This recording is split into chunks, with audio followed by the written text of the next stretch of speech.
Wherever Oshoronga hatches her plans, the ox must eschew shenanigans. Níbi Oshoronga ti ń ṣe ṣàlàǹṣolo ẹ̀yà àṣà ò gbúdọ̀ dáṣà káṣà. For the earthworm sluggish in idiocy shall be the lizard spiced delicacy. Èkó tó kọ̀ tí ó ṣe kán máa ń kóbó irú wọn ńlá gílí tí ń fi yáta. But no matter how dry is the lizard's spittle, forbidden it is to stalk the strong beetle. Ṣùgbọ́n kò sí bèbí ó ti wulẹ̀ pa gílí tó ó dé wọ kó dènà dájí gbaná kú. So whether it is Oshoronga or the little hawk, the way you pounced on the earthworm, dare not on the beetle try to perform. Ìbá Oshoronga bó ṣe yẹ àṣà o, ìgbé ẹgbẹ́ kò ló ẹ̀ má dán wò lọ́gbàjí gbaná kú.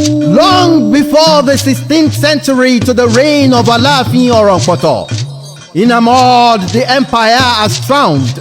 And now in the year 2025, the wise creator of all has blessed the kingdom of Oyo with the sagacious monarch. Òtítọ́ ni bẹ́ẹ̀ náà ni Kaabiesi Iku Abimbola Owoade Àgànní òun lára mẹ́rìírí ẹ̀bùn tó lùbà Elédùà àfitàwá lọ́rẹ̀ ní gbogbo ìlú Ọ̀yọ́. Ará Ọ̀yọ́ àmàkú oríire ọba tuntun Abimbola Àgànní Èdùmàrè ló pọ́n ọlé o ní mọ̀sí. Àwọn alálẹ̀ ojú ọlẹ́yìn ọba tiwa ìlàyà láwùrà bí ó níjọ́ gánjúkú. Ọba òkè ló fi ọ́ sórí o ní dìrù. Ọba tó ń òwe èèyàn tí relé fọ́ kọ́ba ń kíwí dolú ọmọ wọn nílé fọ́ ń òwe èèyàn tí rèjìgbò mẹ́kun kọ́ba ń kó sàtàlàbí ń òwe èèyàn tí rọ̀yọ́ kọ́ba ń kálàfin Abimbola ẹlẹ́wù ẹ̀tù aboko létí akímọ̀rin àrẹ̀mọ́dòkun àríbọn yẹ̀nà ṣẹ̀kẹ̀ ọjọ́ kan odò àwọn lòun ó gbẹ́sìn odò Ògún lòun ó gbọ̀tọ̀tọ̀ ènìyàn ó sì gbọ̀tọ̀tọ̀ ènìyàn ọba ló lagún popo tẹ́ dá sí pa Owoade ló làkẹ̀sán tẹ́ dọ́jà mọ̀lété Abimbola olówó ní jẹ́ bàbá ẹni àjífìlùkì ẹ ṣe kábíyèsí fàlàfin o. Kábíyèsí o.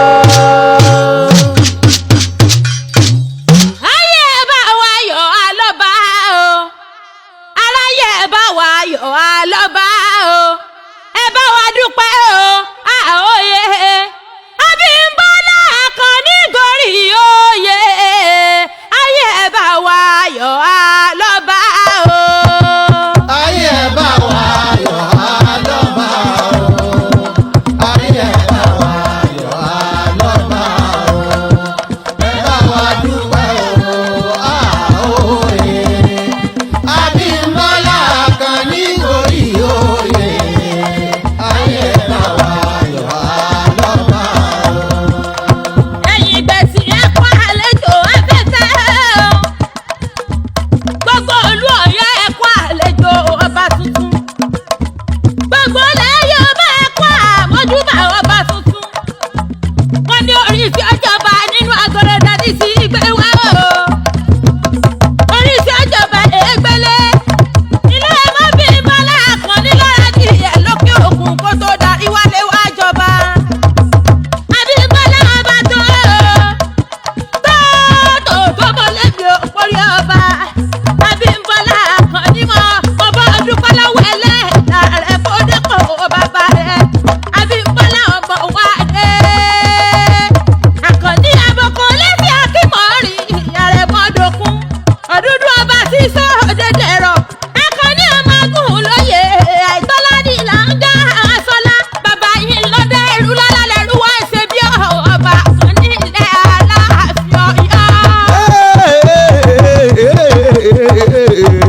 ìgbà tí a rí afárá là ń gbádùn oyin ìgbà tí Owoade jọba lọ́yọ́ ń dún yùngbà àrọ́mọdọ́mọ ládìgbòlù àrẹ̀mọ́láwà ní agogo ìjà wá dá lóhùn wọn tèmi àrọ̀ láwùwò òjò pàṣẹ kẹrẹ mọ́tẹ ọmọ Àtìbà òjò pàwọ̀rẹ̀ gbẹdẹ ní akọlù ọmọ Sìnbọ́lá ọmọ Olúkò èèwọ̀ Ọ̀yọ́ mídìí méjì ọmọ Tẹ̀là.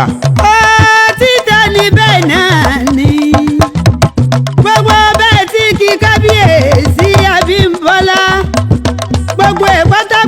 pátá òun ló ṣàládùn ara mi. Kábíyèsí Abímbọ́lá Owoade Àkànní ẹlẹ́wù ẹ̀tù kò dédé wáyé kò dédé wáyé àwa ò ṣàdédé máa kíyíkìyí koríki orílẹ̀ bàbá ẹ̀yìn.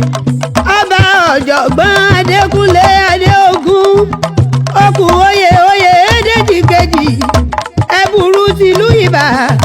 Bàbá ni wọ́n ránṣẹ́ pé Ẹ̀bùrú Adékúnlé Yorùbá cultural renaissance wípé káwá kí oríki orílẹ̀ bàbá ẹ̀yìn. Ọba Abimbola Owoade wípé kú oríire gígùn àpèrè bàbá ẹ̀yìn. Ọba Adékúnlé ló rán wa níṣẹ́ wọ́n lè máa ṣe yípa ẹ̀yìn yóò sì máa ka kẹ́mi ọlọ́gùn bàbá mi. Àdúpẹ́ àlọ́ba tuntun a ti dúpẹ́ àlọ́ba tuntun bàbá wa Àkànní l'Aláàfin tó ní o. Àdúpẹ́ àlọ́ba tuntun.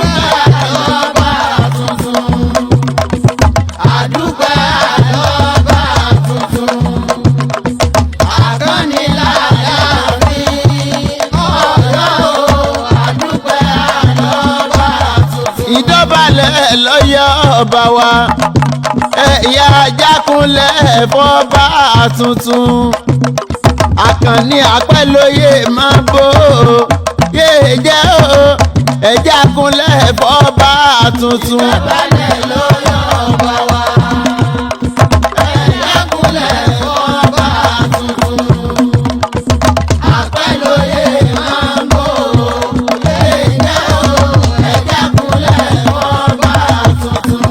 Adúpẹ́ lọ́wọ́ Elédùmarè ọba yípa lọ́ba tuntun nílùú Ọ̀yọ́ bí.